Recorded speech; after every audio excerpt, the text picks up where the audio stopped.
మాజీ మంత్రి గుడివాడ అమర్నాథ్ సీటు గల్లంతవడం ఆయన భావోద్వేగానికి గురవడం ఇప్పుడు రాజకీయంగా చర్చనీయాంశమైంది. అనకాపల్లిలో వ్యతిరేకత కారణంగానే హైకమాండ్ సీటు ఇవ్వలేదన్న ప్రచారం జరుగుతోంది. దీంతో పార్టీ ముఖ్యనేత సుబ్బారెడ్డి అమర్నాథ్ ఇంటికెళ్లి ఓదార్చారు. అమర్నాథ్కు మంచి భవిష్యత్తు చూపిస్తారని సుబ్బారెడ్డి చెప్పారు. వచ్చే ఎన్నికల్లో ఎక్కడి నుంచి పోటీ చేస్తారన్న సస్పెన్స్ ఒకవైపు, రాజకీయ ఎదురుదాడి మరోవైపు ఎదుర్కొంటున్న మంత్రి అమర్నాథ్తో మా ప్రతినిధి రవిచంద్ర ఫేస్ టు ఫేస్. రాజకీయ ప్రత్యర్థులపై పొలిటికల్ మిసైల్లా విరుచుకుపడే మంత్రి అమర్నాథ్ ఇప్పుడు తన ట్రెండ్ మార్చినట్టు కనిపిస్తోంది. ఆయన తీవ్ర భావోద్వేగంలో ఉన్నారు. రెండవ లిస్టులో ఆయన పేరు లేకపోవడం రాజకీయంగా చర్చనీయాంశమైంది. ప్రస్తుతం అమర్నాథ్ మనకు అందుబాటులో ఉన్నారు. మంత్రి గారు, నిన్న మీరు భావోద్వేగానికి గురయ్యారు. మీ పార్టీ ముఖ్య నాయకులు సుబ్బారెడ్డి గారు వచ్చి మిమ్మల్ని ఓదార్చిన పరిస్థితి ఎట్లా చూడాలి దీన్నంతా? అంటే మీరు లేని స్క్రీన్ ప్లేని లేని సినిమాని అందరినీ మీరు క్రియేట్ చేస్తున్నారు.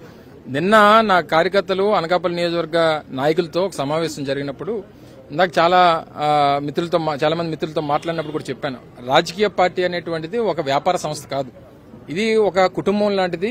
ఈ కుటుంబంలో ఉన్నటువంటి కార్యకర్తలు, నాయకులు, అన్ని స్థానాల్లో అన్ని హోదాల్లో ఉన్నటువంటి వ్యక్తులు అందరం కుటుంబ సభ్యులు లాంటి వాళ్ళు. సహజంగా ఇటువంటి సన్నివేశాలు వచ్చినప్పుడు భావోద్వేగానికి లోనవడం అనేటువంటిది ఒక మనిషికి సహజంగా వచ్చేటువంటి ఒక సందర్భం.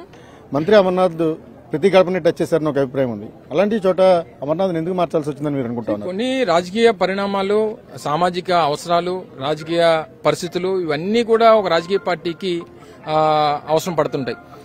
భరత్ని అనౌన్స్ చేసినప్పుడు కూడా ముఖ్యమంత్రి గారు మాతో చర్చించి నీ అవసరాన్ని వేరే దగ్గర ఉపయోగించుకునేటువంటి పరిస్థితిలో ఉంటాం అనేటువంటి మాట వారు చెప్పడం జరిగింది. డెఫినెట్ గా సార్ పార్టీకి ఏది మంచిది అనుకుంటే, ఏది ఉపయోగపడుతుంది అనుకుంటే ఆ రకంగా చేయండి అనేటువంటి మాట వారికి చెప్పడం జరిగింది. అంటే మీరు 10 ఏళ్ల పాటు, అంటే 5 ఏళ్లు పార్టీకి సేవ చేశారు, తర్వాత 5 ఏళ్లు మంత్రిగా ఎమ్మెల్యేగా పనిచేశారు.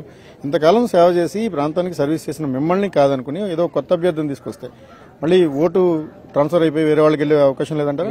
ఏమి ఉండదు. అందరం కూడా వైఎస్ఆర్ కాంగ్రెస్ పార్టీ నాయకత్వం కోసం, జగన్మోహన్ రెడ్డి గారి కోసం, ప్రజల కోసం పనిచేస్తాం. మీ తాతయ్య తండ్రి ఇద్దరు కూడా ఒకే కాన్స్టిట్యున్సీ నుంచి పోటీ చేశారు, అక్కడి నుంచే విజయం సాధించారు. వాళ్ళకంటూ ఒక ఫిక్స్డ్ గా కాన్స్టిట్యున్సీ పెట్టుకున్నారు. కానీ ఈ రోజు మంత్రి అమర్నాథ్కు ఒక కాన్స్టిట్యున్సీ లేకుండా పోయిందన్న ఒక ప్రచారాన్ని ఏ విధంగా చూస్తారు? సో జగన్మోహన్ రెడ్డి గారు ఏ బాధ్యత ఎక్కడి నుంచి అప్పచెప్పినా సరే రేపు పొద్దున్న ఇదే నియోజకవర్గం పోటీ చేస్తారు. రేపు 2029కి వచ్చారు, మళ్ళీ డీలిమిటేషన్ అవుద్ది. నియోజకవర్గం మారినట్టు కాదు కదా, లేకపోతే నియోజకవర్గం ఇదవుతున్నట్టు కాదు కదా. సరే, అంటే మీతో విభేదిస్తున్న దాడి వీరభద్రరావు ఫ్యామిలీ ఈ రోజు తెలుగుదేశం పార్టీలో జరిగింది. వాళ్ళకి సంబంధించిన ఇన్ఫ్లుయెన్స్ అన్ని చోట్ల ఉంటుంది, లేకపోతే సామాజిక వర్గానికి సంబంధించిన ఇన్ఫ్లుయెన్స్ కావచ్చు. మొత్తం ఎలా చూసినా కూడా అది మీకు ఏమైనా ఇబ్బంది కలిగించే అవకాశం ఉంటుందా? రాజకీయ పార్టీ అనేటువంటిది వ్యక్తి, ఇందాక కూడా మీకు చెప్పాను కదా, వ్యక్తుల మీద ఆధారపడినటువంటి పరిస్థితి ఉండదు. మనకున్నటువంటి బలం, మనకున్నటువంటి ఇది ఏదున్నా పార్టీ వల్ల. సో వెళ్ళిపోయినంత మాత్రాన పార్టీకి నష్టం జరుగుతుంది అనుకోవడం అమాయకత్వం. ఎవరి వల్ల ఈ రాష్ట్రానికి మంచి జరుగుతుంది, ఎవరి వల్ల రాష్ట్రంలో పేదవాడికి మేలు జరుగుతుంది అనేటువంటిదే పోలింగ్ బూత్ లో వెళ్లేటువంటి ఓటేసేటువంటి ఓటర్ చూస్తాడు తప్ప ఎవరు పలానా నాయుడా లేకపోతే పలానా రవిచంద్ర అనేటువంటి చూసేటువంటి పరిస్థితి ఉండదు అనేటువంటిది నా అభిప్రాయం. షర్మిలమ్మ పార్టీ కాంగ్రెస్ లో విలీనం చేసిన తర్వాత ఆవిడ ఆంధ్రప్రదేశ్ పగ్గాలు చేపడితే దానివల్ల కొంత డ్యామేజ్ జరుగుతుంది. దానివల్ల షర్మిలమ్మ పార్టీ వల్ల నష్టం ఎక్కువ ఉంటుంది వైఎస్ఆర్ కాంగ్రెస్ పార్టీకి అనే రాజకీయ స్పెక్యులేషన్స్ మీరు ఎట్లా చూస్తారు? మీరే అన్నారు కదా స్పెక్యులేషన్స్ అని. ఇదే బాలకృష్ణ, ఇదే పురంధేశ్వరి గారు ఏ పార్టీలో ఉన్నారండి? బాలకృష్ణ తెలుగుదేశం పార్టీలో ఉన్నారు, పురంధేశ్వరి గారు బీజేపీలో ఉన్నారు. మరి ఆడిద్దరిని ఎందుకు అడగలేదు? రాజశేఖర రెడ్డి గారు బిడ్డగా షర్మిలమ్మ అంటే మా అందరికీ గౌరవం.